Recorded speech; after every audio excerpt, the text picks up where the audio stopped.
Dear friends, here comes the day X. We can say that the era is coming to an end because the sensational series The Squid Game is ending. It was enchanting, sensual, beautiful, and bright. Although the ending is ambiguous, it was really difficult to come up with an ending that would satisfy everyone. What the authors did, what causes the most discussions, and what will happen next, we will analyze in the next couple of minutes. In the meantime, be sure to share your opinion in the comments. Did you like the finale or should have stopped at the first season, as originally planned? Well, while you are writing, we will start with the first ratings. Critics did not sit still a few hours after the premiere. Some reviews were already published. What is pleasing is that the rating of the series remained practically unchanged, and this confirms the status of a South Korean phenomenon. However, looking ahead, we will say that everything did not turn out as smoothly as we would like. Director Hwang Dong-hyuk and the cast created a very emotional, tragic, powerful, and at the same time, ambiguous ending. And you don't have to be a shaman number 44 to understand that the ending, to put it mildly, will not satisfy everyone. But the third season hits the emotions almost immediately. A small gap between seasons played a significant role in this, thanks to which the memories of the previous episodes were very fresh. But Netflix still cheated by dividing the finale into two parts. The second and third seasons feel like a single whole, starting exactly from the same point where they left off 6 months ago. And this generally works, because we immediately plunge into the thick of things, without wasting time on preludes. The trailers, as expected, led us by the nose, hiding the end of the story with all their might. As it usually happens, half of the fan theories did not come true, while the other half, on the contrary, was guessed even from the available information. But the most interesting and impressive thing is that no one has figured out the ending. And for this, the creators of the series should be given credit, because they have moved away from obvious paths, and at the same time did not go into the wilds of fantasy, remaining within the framework of the given tone. As Hwang Dong-hyuk promised in the last interview, the ending turned out to be bittersweet and dramatic. When watching the episodes, they literally fly by. All the emotions are experienced so naturally and vividly that sometimes even the connection with reality is lost. Not a single character in the series is protected by plot armor, which makes watching even more intense. Each episode is intense, new games, and you never know who, and most importantly, how will die in the next scene. But the final season, of course, is not without its downsides. Some characters act completely illogically, some plot lines end in nothing, and at least one character wasted his time. But that's where the general impressions end, and let's move on to discussing the ending. So, if you haven't managed to watch the third season to the end, it's better to come back to this discussion a little later. Of course, everyone understood perfectly well that there would be no happy ending. Gi-hun initially guessed that his return would not bode well. And after the failed rebellion, he resigned himself to the fact that he would not be able to get out of the games alive. And the writers of the series brilliantly showed his despair, disappointment, and helplessness. Moreover, he himself, in fact, was moved to the background until the fourth episode, focusing on other characters. Lee Jung-jae played his role perfectly, and his eyes literally showed disappointment, then anger at player 388, and then concern for the fate of the child. All scenes were played flawlessly. What is the meeting with the frontman worth? Although they did not play human chess for the lives of other heroes, their dialogue and the chemistry that developed were conveyed perfectly. Flashbacks from In-ho's game were especially unexpected and vivid. In just a couple of scenes, the film crew managed to make you want to see a spin-off with his participation. So the director should expect a lot of messages from fans, so that instead of a branch about the events between the first and second seasons, he would shoot a story with games in which the current frontman participated. Just a couple of short scenes again make you feel for this character. And what will happen if you shoot a whole season about him? In addition, their relationship with his brother ended in nothing. There was no conversation, no arguments or justification, just a few general phrases and a meeting from afar. Although even so, one can conclude that In-ho did care about his brother, and it was to him that he left the child with a dowry. But compared to other lines, this story can be called the weakest point of the finale, because in this story arc, the emotions were not fully developed. It is doubly offensive for the detective that in fact he swam to nowhere for 12 episodes. and when he swam, he did not really do anything. But what was brought to the right point was the connection between the frontman and Gi-hun. When In-ho pretended to be player number 001, he did not just want to bring chaos and discord into the ranks of the participants.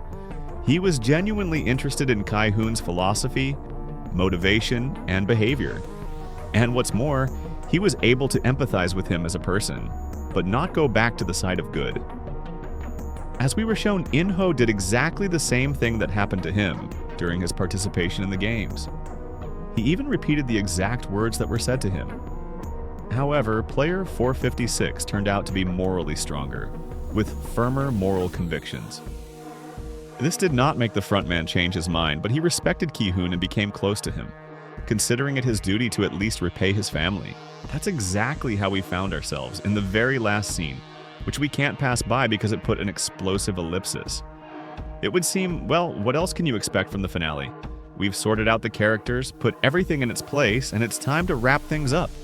But no, we need to prove once again that the Squid Game has already become something more than just a popular series. In addition to revealing another character trait of the frontman, the authors somehow incomprehensibly attracted Cate Blanchett to the project. And they even managed to keep it a secret until the premiere. There is an opinion that Cate was influenced by Jung Ho-yeon, who was player number 67 in the first season, and became one of the viewers' favorite characters. They worked together in last year's series, All Coincidences Are Not Random, which was directed by Alfonso Cuarón, who filmed everyone's favorite Prisoner of Azkaban.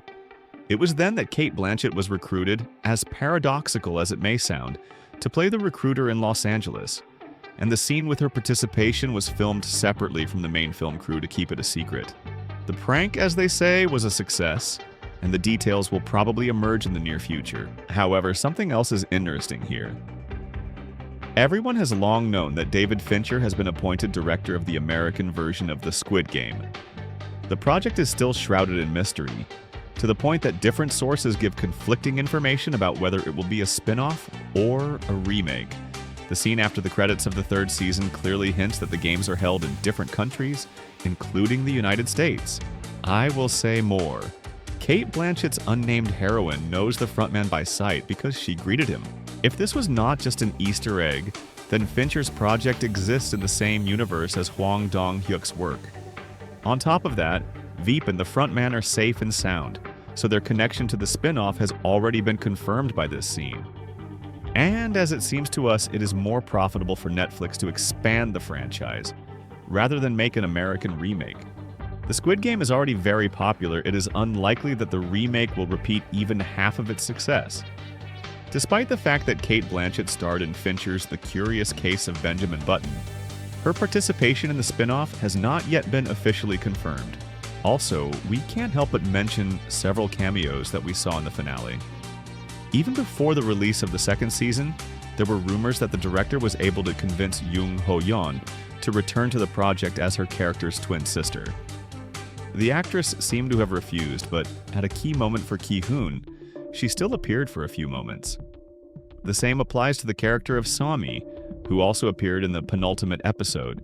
They also didn't forget about the controversial public favorite Thanos, who not only got a short scene but was with us throughout the season thanks to the phrases of player 124. What's more, even a legend flashed by. Il-nam himself appeared in one of the shots that could have been accidentally missed. In general, the team did a great job, both for seasoned fans of the franchise and for those who watched it, simply because everyone was talking about it.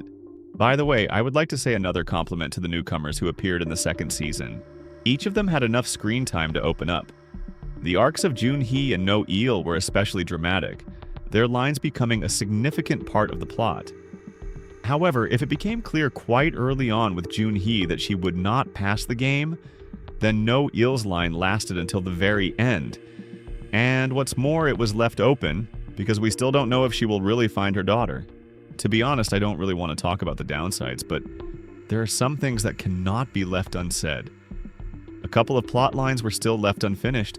We've already talked about the detective, but besides him, there are VIPs who appear, watch the games, and remain completely unpunished. But we're talking about the final season, in which you want to see the end of everything. In the games themselves, you can find fault with the repetitions, but overall they look dynamic and tense as they should. Also, the child could have been left to no eel, considering that she found records of her daughter's death in the documents. However, now, by the general impression, the series ended on a good note. And whatever Hwang Dong-hyuk plans to film, we hope that Netflix is convinced of his professionalism and will give the green light to another project. Whether it will be a spin-off or a sequel, which also suggests itself, because the villains remained unpunished, we are ready to watch everything. And in the next video, we will analyze the references, Easter eggs, and details of the third season that could have gone unnoticed. For example, we will touch on why Gi-hun said the last words about horses. Is it true that Il-nam was actually made into a scarecrow? And what clues did the authors leave us in different episodes? Subtle symbols, hidden hints? We will discuss all this in the following videos. Well, that's all for today, friends. See you in new videos very soon.